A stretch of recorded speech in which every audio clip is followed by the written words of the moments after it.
আমি নিজৰ খিলঞ্জীয়া মানুহখিনিৰ মাজত ৰাজনীতি কৰি আছো টিঙৰ ঘৰ বনাই বনাই ইয়াত দেশৰ মানুহে গঢ়ি পিটি ল'ব জালে হেংদাং ঢাল তৰুৱাল মিচিং মানুহৰ অস্তিত্ব শেষ কৰিবলৈ এই বাংলাদেশী মূলৰ মানুহখিনিয়ে চেষ্টা কৰি আছে অহৰহ আৰু ইয়াৰ বিৰুদ্ধে প্ৰতিবাদ হ'ব যদি ৰাজনৈতিক পৃষ্ঠপোষকতাত হৈছে এনেকুৱা ৰাজনীতি উফৰাই পেলোৱা হ'ব জাতি খিলঞ্জীয়া মানুহখিনিৰ কথা কোনে কৈছে কোনো নাই কোৱা তেওঁলোকক ইয়াৰ পৰা হয় চৰকাৰে উঠাব নহ'লে বিল আছে এটা নাপাব দুটাৰ ভিতৰত এটা এই গাঁওখনৰ নাম আছিলে নেঘেৰিবিল মিচিং গাঁও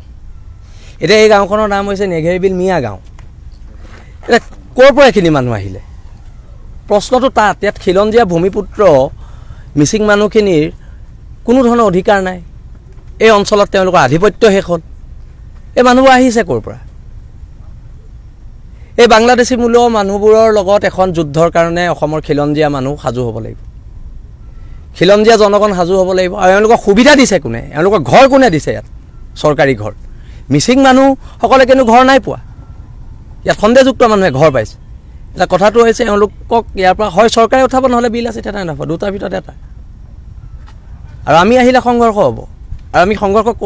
হ'বই আমি আহিলে তাৰ বাবে চৰকাৰ দায়ী মুখ্যমন্ত্ৰী দায়ী তাৰ বাবে অসমৰ মুখ্যমন্ত্ৰী হিমন্ত বিশ্ব শৰ্মা দায়ী আজি যে আমি নিজৰ খিলঞ্জীয়া মানুহখিনিৰ মাজত ৰাজনীতি কৰি আছো আৰু এওঁলোকে আমাৰ মাটি লৈ আছে আমি এইকাৰণে কৈছোঁ ৰাজনীতিক ক্ষেত্ৰখনৰ পৰা আঁতৰি কথা বতৰাবোৰ চবেই চিন্তা কৰিবলৈ হ'ল কোনোবাই বিজেপি কৰিছে কোনোবাই কংগ্ৰেছ কৰিছে এইটো বেলেগ কথা কিন্তু জাতি খিলঞ্জীয়া মানুহখিনিৰ কথা কোনে কৈছে কোনো নাই কোৱা আৰু সেইকাৰণে আজি আমাৰ মাটি বাৰী সকলো সন্দেহযুক্ত মানুহে দখল কৰিছে আজি অসমত গৰিয়ামৰীয়া মানুহখিনিৰ অস্তিত্ব নাই বাংলাদেশী আগ্ৰাসনত আজি আমাৰ খিলঞ্জীয়া মিচিং মানুহৰ বাংলাদেশী আগ্ৰাসনত ইয়াত অস্তিত্ব নোহোৱা হৈছে আৰু এইবোৰৰ বিৰুদ্ধে প্ৰতিবাদ হ'ব চৰকাৰে নকৰিলে আমি কৰিব কোনোবাইতো কৰিব লাগিব আমি কৰিম এই মানুহবোৰ ক'ৰ পৰা আহিছে টিঙৰ ঘৰ বনাই বনাই ইয়াত ক'ৰ পৰা আহিছে আজি গোলাঘাটৰ নিচিনা ঐতিহাসিক জেগাত শ শ শ্বহীদ হোৱা জেগাত বাংলাদেশী খেদিবলৈ ইমান ল'ৰাই গোলাঘাট জিলাৰ পৰা শ্বহীদ হৈছে আৰু সেই জিলাত বাংলাদেশীৰ আধিপত্য কাৰ পৃষ্ঠপোষকতাত হৈছে প্ৰশ্নবোৰ তাত যদি ৰাজনৈতিক পৃষ্ঠপোষকতাত হৈছে এনেকুৱা ৰাজনীতি উফৰাই পেলোৱা হ'ব আজি এই ঐতিহাসিক জেগাডোখৰত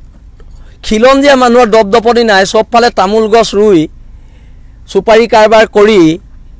ইয়াত আমাৰ মানুহখিনিক ইয়াত মিচিং মানুহৰ অস্তিত্ব শেষ কৰিবলৈ এই বাংলাদেশী মূলৰ মানুহখিনিয়ে চেষ্টা কৰি আছে অহৰহ আৰু ইয়াৰ বিৰুদ্ধে প্ৰতিবাদ হ'ব হা কাৰণ দেশৰ মানুহে গঢ়ি পিটি ল'ব জালে হেংদাং ঢাল তৰুৱাল আমি নিজৰ খিলঞ্জীয়া মানুহখিনিৰ মাজত ৰাজনীতি কৰি আছো টিঙৰ ঘৰ বনাই বনাই ইয়াত দেশৰ মানুহে গঢ়ি পিটি ল'ব জালে হেংদাং ঢাল তৰুৱাল মিচিং মানুহৰ অস্তিত্ব শেষ কৰিবলৈ এই বাংলাদেশী মূলৰ মানুহখিনিয়ে চেষ্টা কৰি আছে অহৰহ আৰু ইয়াৰ বিৰুদ্ধে প্ৰতিবাদ হ'ব যদি ৰাজনৈতিক পৃষ্ঠপোষকতাত হৈছে এনেকুৱা ৰাজনীতি উফৰাই পেলোৱা হ'ব জাতি খিলঞ্জীয়া মানুহখিনিৰ কথা কোনে কৈছে কোনো নাই কোৱা তেওঁলোকক ইয়াৰ পৰা হয় চৰকাৰে উঠাব নহ'লে বিল আছে এটা নাপাব দুটাৰ ভিতৰত এটা এই গাঁওখনৰ নাম আছিলে নেঘেৰিবিল মিচিং গাঁও এতিয়া এই গাঁওখনৰ নাম হৈছে নেঘেৰিবিল মিয়া গাঁও এতিয়া ক'ৰ পৰা এইখিনি মানুহ আহিলে প্ৰশ্নটো তাত ইয়াত খিলঞ্জীয়া ভূমিপুত্ৰ মিচিং মানুহখিনিৰ কোনো ধৰণৰ অধিকাৰ নাই এই অঞ্চলত তেওঁলোকৰ আধিপত্য শেষ হ'ল এই মানুহবোৰ আহিছে ক'ৰ পৰা এই বাংলাদেশী মূলৰ মানুহবোৰৰ লগত এখন যুদ্ধৰ কাৰণে অসমৰ খিলঞ্জীয়া মানুহ সাজু হ'ব লাগিব খিলঞ্জীয়া জনগণ সাজু হ'ব লাগিব আৰু এওঁলোকক সুবিধা দিছে কোনে এওঁলোকক ঘৰ কোনে দিছে ইয়াত চৰকাৰী ঘৰ মিচিং মানুহসকলে কিন্তু ঘৰ নাই পোৱা ইয়াত সন্দেহযুক্ত মানুহে ঘৰ পাইছে এটা কথাটো হৈছে এওঁলোকক ইয়াৰ পৰা হয় চৰকাৰে উঠাব নহ'লে বিল আছে এটা নাপাব দুটাৰ ভিতৰত এটা আৰু আমি আহিলে সংঘৰ্ষ হ'ব আৰু আমি সংঘৰ্ষ হ'বই আমি আহিলে তাৰ বাবে চৰকাৰ দায়ী মুখ্যমন্ত্ৰী দায়ী তাৰ বাবে অসমৰ মুখ্যমন্ত্ৰী হিমন্ত বিশ্ব শৰ্মা দায়ী আজি যে আমি নিজৰ খিলঞ্জীয়া মানুহখিনিৰ মাজত ৰাজনীতি কৰি আছো আৰু এওঁলোকে আমাৰ মাটি লৈ আছে আমি এইকাৰণে কৈছোঁ ৰাজনীতিক ক্ষেত্ৰখনৰ পৰা আঁতৰি কথা বতৰাবোৰ চবেই চিন্তা কৰিবলৈ হ'ল কোনোবাই বিজেপি কৰিছে কোনোবাই কংগ্ৰেছ কৰিছে এইটো বেলেগ কথা কিন্তু জাতি খিলঞ্জীয়া মানুহখিনিৰ কথা কোনে কৈছে কোনো নাই কোৱা আৰু সেইকাৰণে আজি আমাৰ মাটি বাৰী সকলো সন্দেহযুক্ত মানুহে দখল কৰিছে আজি অসমত গৰিয়ামৰীয়া মানুহখিনিৰ অস্তিত্ব নাই বাংলাদেশী আগ্ৰাসনত আজি আমাৰ খিলঞ্জীয়া মিচিং মানুহৰ বাংলাদেশী আগ্ৰাসনত ইয়াত অস্তিত্ব নোহোৱা হৈছে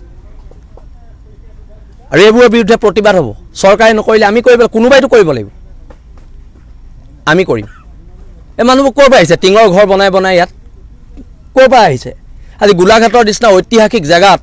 শ শ শ্বহীদ হোৱা জেগাত বাংলাদেশ খেদিবলৈ ইমান ল'ৰাই গোলাঘাট জিলাৰ পৰা শ্বহীদ হৈছে আৰু সেই জিলাত বাংলাদেশীৰ আধিপত্য কাৰ পৃষ্ঠপোষকতাত হৈছে প্ৰশ্নবোৰ তাত